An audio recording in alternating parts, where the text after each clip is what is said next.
as mentioned, my name is Justin Mayer. I'm president and founder of the Center for Ethical Youth Coaching. It's a non-for-profit that's dedicated to ethics and youth coaching, particularly informing and educating coaches how to maximize positive character development in their athletes. And my presentation is really going to be talking about giving just kind of an overview on the need for education and certification to really foster coaches' ability to deliver these positive character development skills. A little overview about the center. About roughly 2 years ago, I began research and development on the program. And through that research, we created a manual, the Principles of Ethical Youth Coaching, which serves as the foundation for our certification program, which consists of a multiple choice exam, a background check administered through LexisNexis, and a signed coach's code of conduct. And through the development of the program, we also created the Center for Ethical Youth Coaching, which serves two purposes. One is to administer the Ethical Youth Coach certification, and two, to be an advocate for ethical concerns in youth coaching. So it's a little overview of the center, and my presentation is really going to focus on three aspects. Can sports be a vehicle for positive character development? If so, how? And then finally, why? The first issue is, can sports? This is often not an area that's questioned.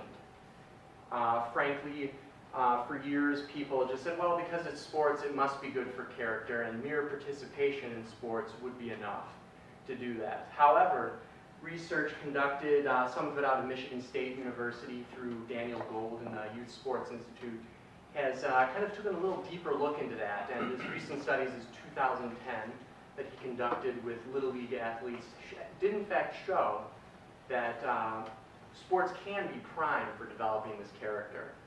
Jay Copley, a leading sports sociologist who used to be affiliated with Colorado State, took a little more critical approach in a recent article in 2011 that appeared in the Journal of Sport and Social Issues.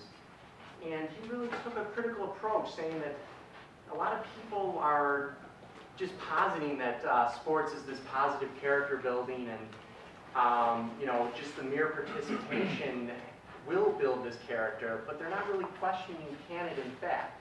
Ultimately, through his study, he did conclude sports can be a positive character builder. However, one of the key areas he identified is that it is contingent upon coaching and coaches' ability to facilitate these life lessons in character building. So that's really the can aspect. Again, a not often questioned area. The next issue would be how. We've established can. How can sports build this character? And really to kind of give a broad framework, another article that appeared in the Journal of Sports and Social Issues by Richard Light, which was a case study of Australian Youth Swim Club, showed that this learning in sports occurs through what sociologists term situated learning. Learning that occurs within a given situation, pretty much how it sounds, versus the traditional educational paradigm of a professor or a teacher standing in front, giving information, the students then disseminate that and then are asked to test competency later on.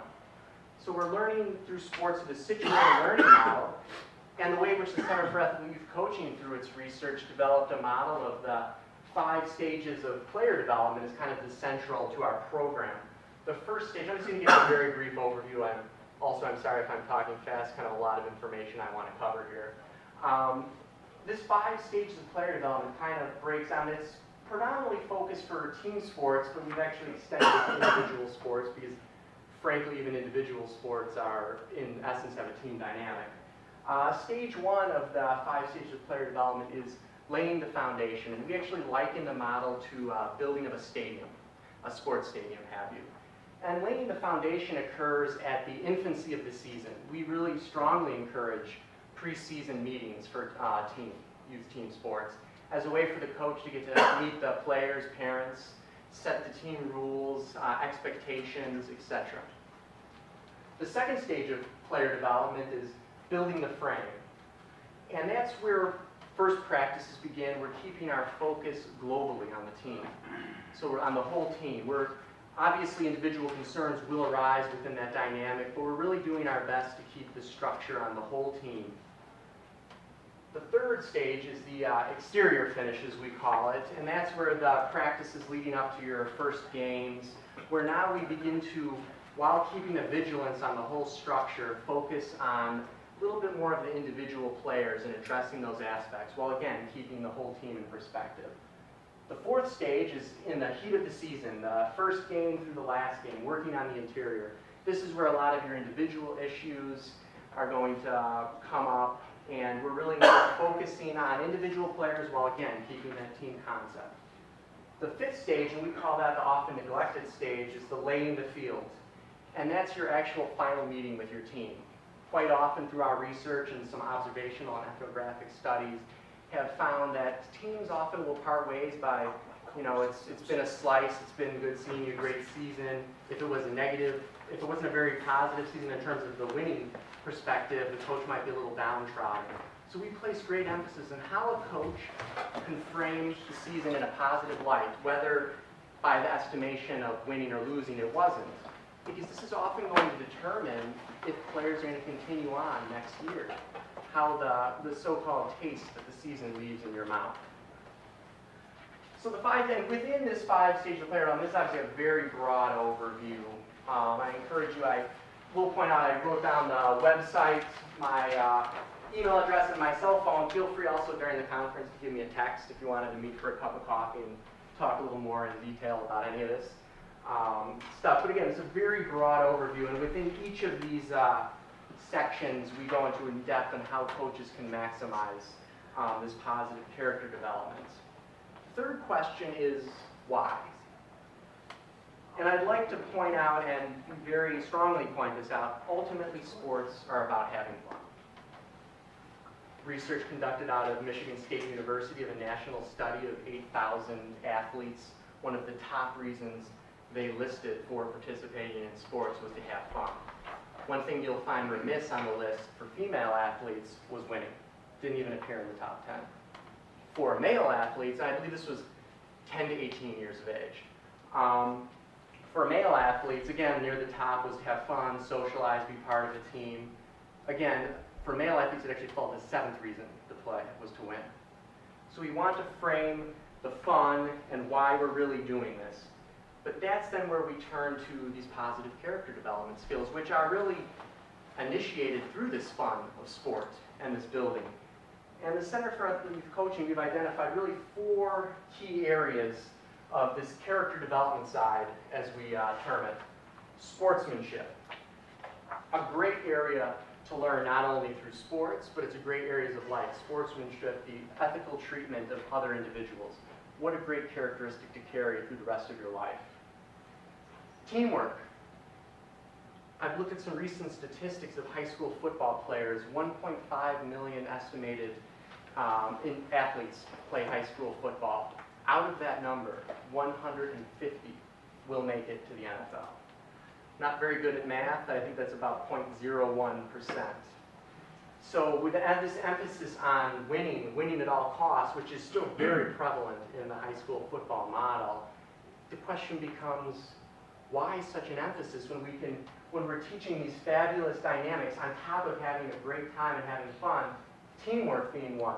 Most young athletes later in life will go to work in some team dynamic, whether it's in a business setting, technology, teaching is a team dynamic, working with your fellow teachers. So another great character development skill. Healthy lifestyle. This is becoming more and more critical in society. I was a few weeks ago looking at, I think it was USA Today, with what the media is terming the obesity epidemic. By 2030, they're claiming roughly 40% of Americans will be obese. This healthy lifestyle, and oftentimes, particularly at the high school level, the opposite is happening.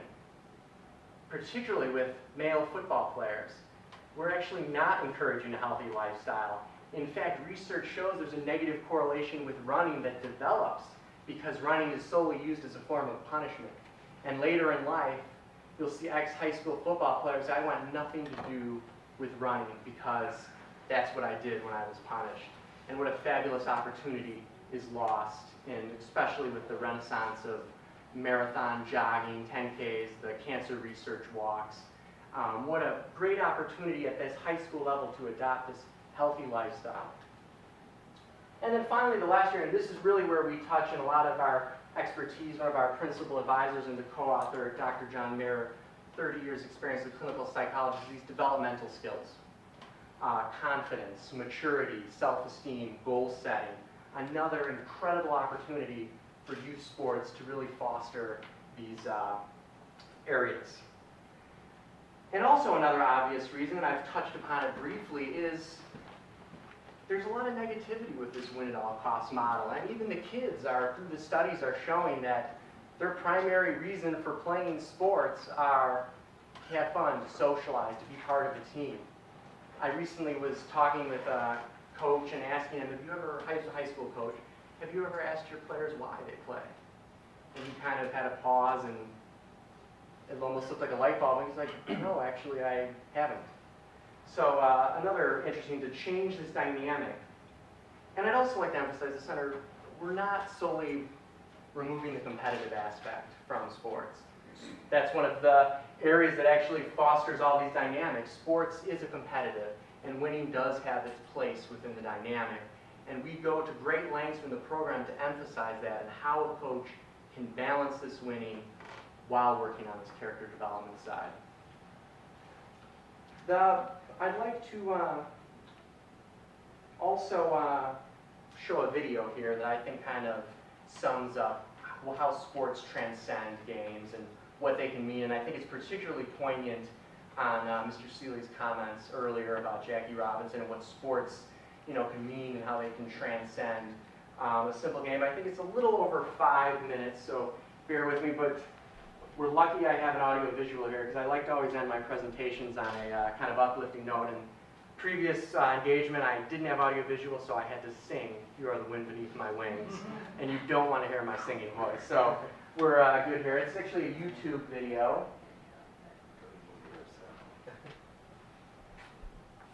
And I don't know, for those of you that are familiar with this, it's going to start out with a first minute about actually a blind athlete. This is the Ironman triathlon, but this the story that I predominantly want to focus on is father and son triathletes, Rick and Dick Hoyt. And this, if you're not familiar with this story, this is really amazing story. And for those that have, I've watched this about 100 times, and I get the goosebumps every time I've seen it.